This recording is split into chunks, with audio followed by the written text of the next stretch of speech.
What's up, Guardians, and welcome back, Titans. I'm Profane, thanks for checking out the video. Today we're back at it with another new Titan build, and this one really surprised me as being way more powerful than I ever would have imagined. After some recent exotic reworks, the Peacekeepers have emerged as an extremely viable option within PvE, which is crazy as this has been predominantly looked at as a Crucible exotic. But now I would put it in the same category as an exotic like the Lucky Pants for hunters. With the launch of Revenant, this exotic was given some new benefits to its Mecha Holster intrinsic trait, and it now provides a stacking increase in damage to any SMG. As you land precision or body shots, you'll build up a damage bonus that maxes out at 20 stacks, and this grants you a 5% increase in damage per stack, which means that this maxes out at a 100% increase in damage. The bonus only remains active for a second, which means you need to be holding down that trigger and landing shots on your enemies to be able to stack on and maintain that bonus damage. The greatest benefit that this exotic provides is that it automatically reloads any SMG whenever it's stowed, and it only takes 1 second for it to fully reload those magazines. This allows for more fluid gameplay performance out of just about any SMG, as it removes the necessity of having to manually reload. And there's a few SMGs that have some really nice synergy with the Peacekeepers, and we'll be talking about those here soon. Mecha Holster provides some additional benefits for Titans, granting improved handling and ready speed to any SMG, increased movement speed when using an SMG, and improved airborne efficiency to all SMGs. And that makes this exotic sound even more like the Lucky Pants, but possibly even better after the most recent nerf that the Lucky Pants received. The downside of using the Peacekeepers is that the damage bonus goes away after 1 second of not landing any shots with your SMG. You can instantly refill that magazine, but by doing so you'll reset the timer of the damage bonus. This would mean that under normal circumstances, you'd only be able to get the maximum benefit out of this exotic whenever you're halfway through your magazine. But that's what makes today's build so special, because we'll never have to go a second without having that damage bonus present, as we'll be equipping a combination of 2 very powerful SMGs into this loadout. Now if you would, please set aside your indifferences towards running double primary loadouts. It's certainly not something that I do very often, and it's not something that I recommend very often. But because of the unique benefits that this exotic provides, along with the synergy that it has with a few select exotic and legendary SMGs, it's more than worth it to run double SMGs in this scenario.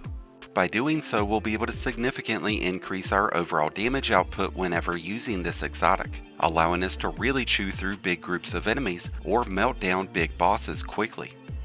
Since the Peacekeepers are going to reload our SMGs whenever we stow them, we'd be able to swap back and forth between 2 different SMGs to be able to easily build up and maintain that bonus and damage, while negating the need to manually reload. One of the things I love most about this exotic is that it is completely agnostic, meaning that we can utilize its benefits when running any subclass. We are utilizing the benefits of the Prismatic subclass with today's build, but by no means should you feel restricted to only using it with Prismatic. This would be an extraordinary build on several subclasses, especially Void and Solar.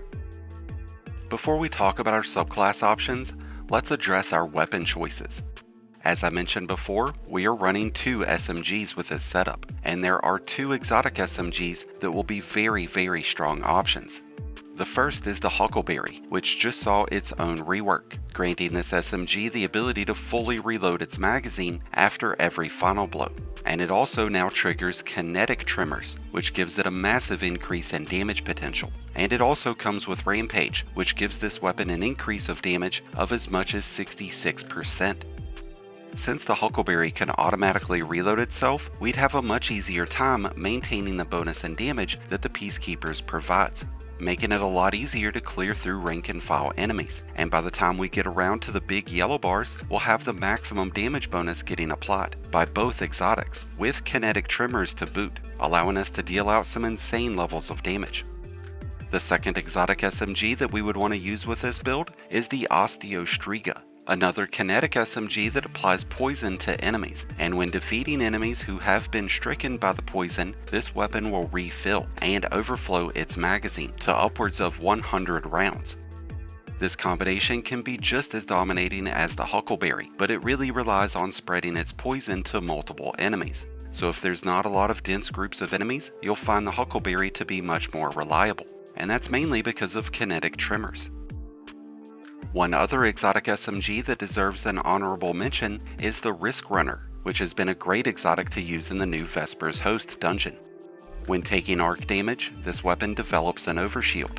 It'll reload its magazine and chain lightning damage through enemies, so when adding on the bonus damage that Peacekeepers provides, this combination can become extremely powerful, but only when you're taking a lot of arc damage. And to the same degree, the Teraba would be great when you're taking a lot of solar damage.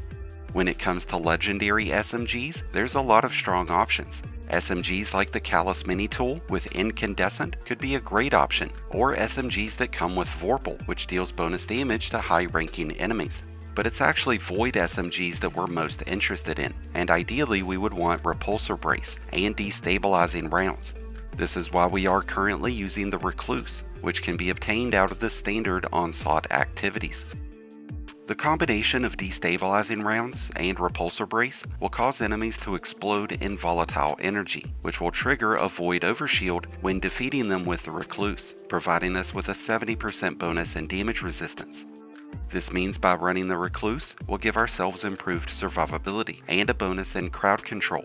And when we swap over to the Huckleberry or Osteo, we're getting that big damage bonus and area effects, which are going to finish off everything that's still standing. To complete this loadout, we are using one of two heavy grenade launchers, either the Edge Transit or the Hullabaloo. The Edge Transit is more for DPS situations, whereas the Hullabaloo is there for crowd control. With the addition of the Concussive Reloader artifact mod, these grenade launchers will cause high-ranking enemies like bosses and champions to become weakened, giving us a 15% bonus in damage. And with Kinetic Impact also equipped, those grenade launchers will trigger their own version of kinetic tremors whenever dealing sustained damage, which is really going to amp up our damage output. With weapon traits like Envious Assassin, we could overflow their magazines whenever defeating enemies with our SMGs, and with Bait and Switch active, we could easily transition through our entire loadouts to maximize on our damage potential. Another strong grenade launcher option would be the Bittersweet, which does come with Envious Arsenal, which will refill this weapon's magazine after dealing damage with other weapons. It also offers Bait and Switch, or the new trait called Jolting Feedback, which applies Jolt on sustained damage, making this a very versatile weapon in the PvE. So now that we've talked about the SMGs and companion weapons that we want to use with this build, let's go ahead and finish out by talking about our Prismatic class tree, and how we're going to improve the performance of the Peacekeepers even further.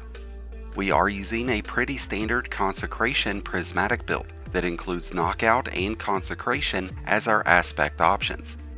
We've got grenade options of Shackle or Glacial, and either are going to help us subdue enemies to make it easier to deal damage with our SMGs. Because of the heavy focus towards stasis abilities in this new episode, you might find it to be more beneficial to use Glacial grenades. When it comes to Fragments, we are using the Facet of Dawn, so whenever we perform our Consecration, we're going to trigger Radiance. When Radiance is active, our weapons deal 25% bonus damage, and they'll have the added benefit of piercing barrier champion shields. We do have the option of running Overload SMGs, which would make these effective against Overload champions, but by doing so, it's going to remove their ability to pierce barrier shields. We've also got Facet of Courage equipped, so all of our light-based abilities and weapons will deal 10% bonus damage against any enemy who's affected by a Strand or Stasis debuff. We've got Facet of Purpose, which grants an elemental buff whenever collecting an Orb of Power, but this will be based on our choice in Super. I would recommend to use either Twilight Arsenal or Glacial Quake. This way Facet of Purpose would provide either a Void Overshield or Frost Armor. And as we've already established, a Void Overshield is going to provide a 70% bonus in your damage resistance.